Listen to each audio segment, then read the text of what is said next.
बिस्मिल्लाहिर्रहमानिर्रहीम। अस्सलाम वालेकुम नाज़रीन, प्रोग्राम टेबल टॉक और मैं हूं वहाब हसन। नाज़रीन, डस्का ज़िमनी इलेक्शन की गर्द किसी सूरत बैठती हुई दिखाई नहीं दे रही है। डस्का इलेक्शन में कल 360 पोलिंग स्टेशन कायम किए गए थे, जिनमें से 23 पोलिंग स्टेशन ऐसे हैं जहां नतीजा मशकूक है और इन्हीं 23 पोलिंग स्टेशन में पड़ने वाले वोटों की तादाद फतह या शिकस्त का फैसला कर सकती है। नाज़रीन, मुबैना तौर पर इन पोलिंग स्टेशन के प्रिजाइडिंग ऑफिसर इलेक्शन डे की रात तक रिटर्निंग ऑफिसर के पास ना पहुंचे, बल्कि अगली सुबह पहुंचे। नून लीग ने इल्जाम लगाया कि इसी गुमशुदगी के दौरान रद्दोबदल किया गया है और इनकी उम्मीदवार नौशीन इफ्तिखार की यकीनी फतह को शिकस्त में बदला गया है। इन्हीं इल्जामात की बुनियाद पर नौशीन इफ्तिखार ने इलेक्शन कमीशन को तहकीकात की दरखास्त की और इलेक्शन कमीशन ने इसी वजह से इस ज़िमनी इलेक्शन का नतीजा रोक लिया है। आज इलेक्शन कमीशन में इसी दरखास्त की समाअत हुई और दोनों फरीकैन पेश हुए। समाअत के दौरान रिटर्निंग ऑफिसर भी पेश हुए। रिटर्निंग ऑफिसर प्रिजाइडिंग ऑफिसर की गुमशुदगी से मुतालिक कोई तसल्ली बख्श जवाब न दे सके। नाज़रीन, नून लीग का मौक़िफ़ है कि इस हल्के में से शफाफ राय आमा के लिए रीपोलिंग करवाई जाए, जबकि तहरीक इंसाफ ने मौक़िफ़ अपनाया है कि इलेक्शन कमीशन की जो इलेक्शन की रात है, नून लीग की जानिब से कहा गया कि हमारी उम्मीदवार 3000 वोटों की लीड से जीत रही हैं। अब हार गए तो धांधली का शोर मचा दिया। तहरीक इंसाफ के उम्मीदवार अली असजद मल्ही के वकील ने यह दरखास्त खारिज करने की इस्तदा की।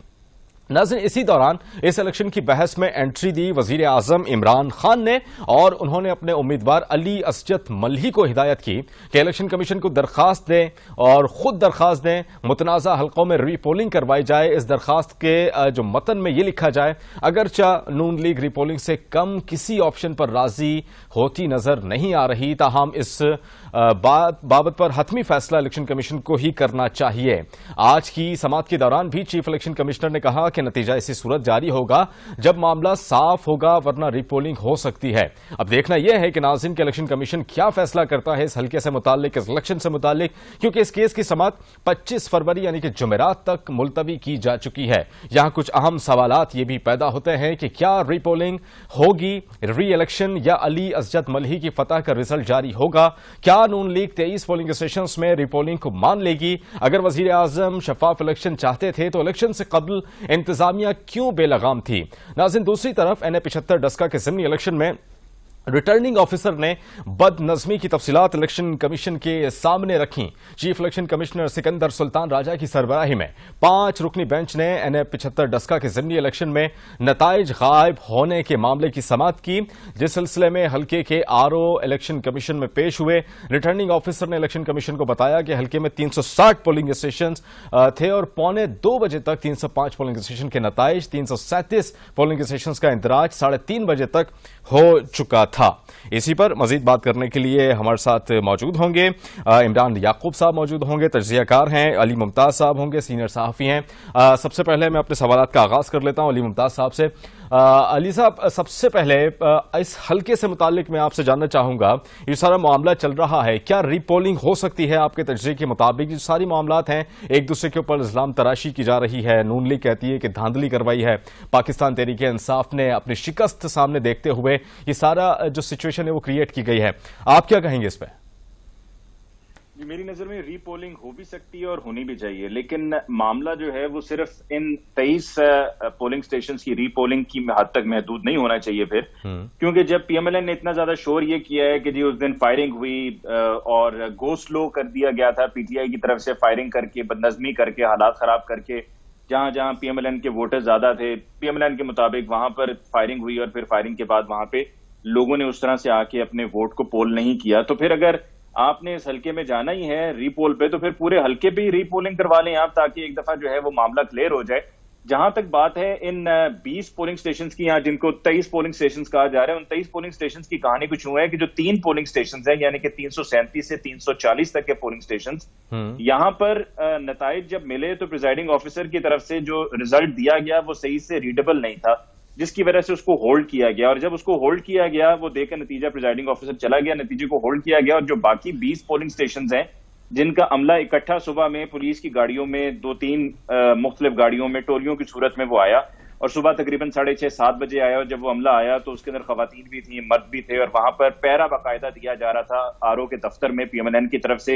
एहसन इकबाल साहब और दीगर कायदीन वहां पर लीडरशिप मौजूद थी, मियां जावेद लतीफ वहां पे मौजूद थे, शिजा फातिमा साहिबा वहां पर मौजूद थी, और जब वो आए वहां पर तो ज़ाहिर शाह साहब जिनका इंतकाल हुआ था, जो MNA थे सीट से, और उनके इंतकाल के बाद उनकी साहबजादी को फिर ये टिकट दिया गया, उनके भाई ने, ज़ाहिर शाह साहब के भाई ने, बल्कि जो कुछ आए थे प्रिजाइडिंग ऑफिसर्स, उनको बड़े उनको गालम गलोच भी किया, उनको उनके लिए जो है वो मुख्तलिफ अल्फाज इस्तेमाल किए, उनसे कहा कि तुम्हारी शक्ल पे लिखा हुआ है कि तुम चोरों के साथ मिल गए हो और सारी रात क्या चोरी करते रहे हो।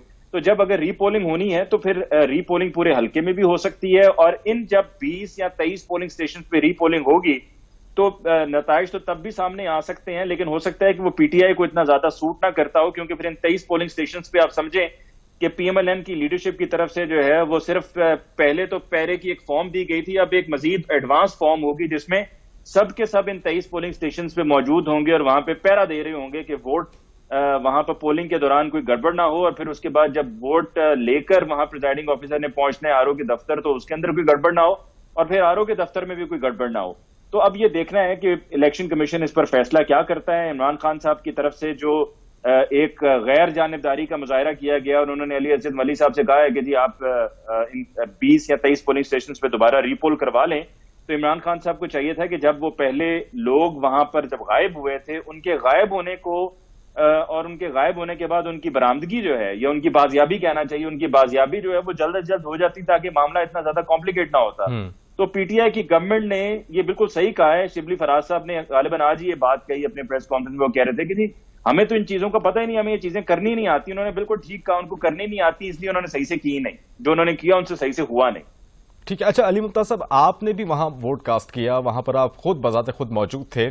अब ग्राउंड रियलिटी आपकी नजर में क्या है? चूंकि बीइंग अ पॉलिटिकल एक्टिविस्ट कोई भी ये जिम्मेदारी लेने के लिए तैयार नहीं है कि ये सारी मामला जो हैं किसकी वजह से क्रिएट हुए। आप वहां मौजूद थे, ग्राउंड रियलिटी आपने क्या देखी वहां पर?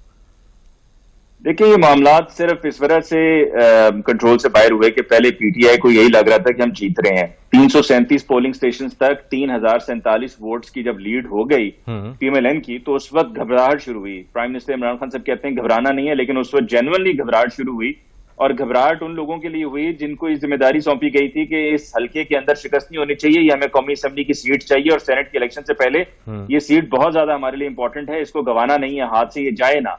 तो उस वक्त गड़बड़ शुरू हुई, और जिम्मेदार जो हैं, जो ऑन ग्राउंड वहां पर लोकल लोग हैं, वही हैं। लेकिन ये बात भी तय है कि इन दोनों हलकों में PP 51 में और NA 75 में उस दिन जंग की सी ही सूरत हाल थी, क्योंकि मरीम नवाज साहिबा ने वहां पर जाकर दोनों हलकों में जब अपनी तकरीर की, जलसे से खिताब किया, तो उन्होंने कहा था जी ये वोटिंग का प्रोसेस नहीं है, ये जंग है। तो जंग का लफ्ज जब आप इस्तेमाल करेंगे तो फिर उसको जंग के तौर पे कंसिडर किया जाएगा। और मैंने जाकर वोट जो है जब अपना पोल किया PP 51 में, तो उस दिन जहां जिस हल्के के जिस हिस्से में मेरा वोट था, वहां पर भी मैंने उस दिन देखा कि लड़ाई झगड़ा हुआ, लेकिन वो लड़ाई झगड़ा पाकिस्तान तहरीक इंसाफ और जमात इस्लामी के वर्कर्स के दरमियान हुआ, जिसके नतीजे में फिर वहां पर रेंजर्स को बुलाना पड़ा, रेंजर्स ने आके डंडा सोटा चलाया, तो मामला कंट्रोल हुआ। पुलिस से तो कंट्रोल हो नहीं रहा था, बल्कि पुलिस को तो आके रेंजर्स ने कहा, जो SHO थाना सदर थे PP 51 में, उनको तो आके रेंजर्स ने पकड़ कर कहा कि आप इधर क्या कर रहे हैं। ठीक है अली भाई आप हमारे साथ ही रहिएगा। हमें ज्वाइन किया इमरान याकूब साहब ने, जो ज्वाइन किया। इमरान साहब बहुत शुक्रिया। ये सारे मामला पर आपका क्या तज्जिया है? जो सूरत हाल है खासी गंभीर है, ऑपोजिशन हलकों से रूलिंग पार्टी के हलकों पर तनकीद की जाती है, फिर वो एक बात आती है कि वीडियो भी लीक हुई है, एक वीडियो सामने आई है जिसमें कुछ हमारे रिपोर्टर्स ने भी इसकी तस्दीक की थी कि वहां पर पैसे लेकर NIC पाकिस्तान तहरीक इंसाफ की कुछ रहनुमाओं ने, कुछ कारकुनों ने वो NIC लिए, वहां के कुछ शहरियों से फिर पैसों के बस उनसे वोट डलवाए गए। इसकी वीडियो भी हमने देखी, तो इस पर आपका तज्जिया मैं लेना चाहूंगा, मामला आखिर है क्या? बिस्मिल्लाहिर्रहमानिर्रहीम। देखिए, मेरे भाई अली ने तो पहले काफी तफसील से ये सारी चीजें बयान की हैं जी, लेकिन ऐसा चीज ये है कि मामला ये है कि जिस तरह से PTI ने इस इलेक्शन को लिया, और जिस तरह से स्पेशली उस्मान डार साहब ने इस इलेक्शन को अपना एक जाती फतह और शिकस्त का आप समझ लें कि एक जरिया समझा हुआ था, और वो ये समझते थे कि इमरान खान साहब, वजीर आजम इमरान खान साहब, उनकी कारकर्दगी से उसी तौर पे खुश होंगे अगर वो ये इलेक्शन यहाँ पे PTI को जितवा देते हैं। अच्छा, तो उस्मान डार साहब ने और हुकूमती लोगों ने, ये पहली बार नहीं हुआ, हमेशा होता है, और खासतौर पर जिमनी इलेक्शन में तो ये मामूल की बात है कि जो डिस्ट्रिक्ट एडमिनिस्ट्रेशन होती है वो हमेशा हुकूमत के साथ होती है, क्योंकि हुकूमत ने अपने लोग लगाए होते हैं। इसीलिए इलेक्शन कमीशन को ये फर्ज सौंपा जाता है। और अमलन अगर आप कानून के रूप से देखें तो ये सब लोग डिस्ट्रिक्ट एडमिनिस्ट्रेशन के, ख्वाह वो डीसी हो, ख्वाह वो डीपीओ हो, ख्वाह वो आईजी पुलिस हो, चीफ सेक्रेटरी हो, सब अमलन उस वक्त फिर इलेक्शन कमीशन के जेरे कंट्रोल आ जाते हैं। ठीक तो है। अब ये जो मामला हुआ इसमें आप देखेंगे, मैं समझता हूँ इलेक्शन कमीशन ये काम किया और जो उन्होंने अपनी एक प्रेस रिलीज जारी की उसके बाद बाकी को गुंजाइश रह नहीं जाती। उन्होंने इसमें चीख चीख के वो जो इलामिया बता रहा है कि हुआ क्या है। आप देखेंगे आईजी पंजाब को वो कॉल करते रहे, उनका राब्ता नहीं हो सका। डीपीओ वो उनके राब्ते में नहीं था, आरपीओ रीजनल पुलिस ऑफिसर उनके राब्ते में नहीं था। उसके बाद उन्होंने डीसी से राब्ता करने की कोशिश की, कमिश्नर से राब्ता करने की कोशिश की, दोनों उनकी पहुंच से बाहर थे। बिल आखिर सुबह 3 बजे जब उनका राब्ता हुआ चीफ सेक्रेटरी पंजाब लॉर्ड साहब के साथ, तो वो उन्होंने कहा जी अच्छा मैं देखता हूं, तो फिर वो भी उनके राब्ते से गायब हो गए। यानी ये सब अमलन अगर आप देखें तो ये इसका मतलब आप ये ले सकते हैं कि उस्मान डार साहब ने या हुकूमती लोगों ने उन्हें कहा था कि तुसी धनिया पी के सो जाओ, असी संभाल लांगे, वो इसी काम में रहे कि ये खुद ही संभाल लेंगे। लेकिन मैं अली मुमताज और शिबली फराज की वो बात दोहराऊंगा कि इन्हें पता नहीं था ये कैसे होता है, तो ये उस काम में उसको भी पूरी तरह से नहीं कर सके। यानी कि ये अगर इनको पास को तजर्बा होता, कोई इस तरह के लोग होते, तो शायद ये इस काम को ज्यादा बेहतर अंदाज में कर लेते। अब सबसे अहम सवाल ये है जो बात आप पहले कर रहे थे कि अब होगा क्या।